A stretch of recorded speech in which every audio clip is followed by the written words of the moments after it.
Bună tuturor! Sunt Elena, acesta este canalul meu de YouTube și primul meu vlog. Am puține emoții, deoarece nu am mai făcut asta niciodată, dar sper să trec cu brio.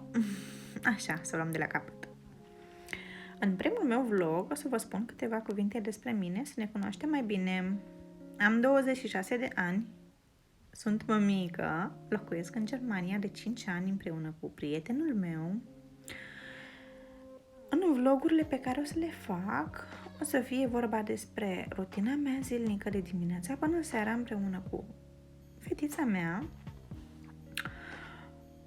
make-up, câteva trucuri de cosmetică pentru față și păr, totul bio, mergem la cumpărături împreună, cam ceea ce fac eu o să vă arăt. Pentru a mă puteți urmări, trebuie să apăsați clopoțelul, să dați un subscribe și dacă v-a plăcut, un mic like.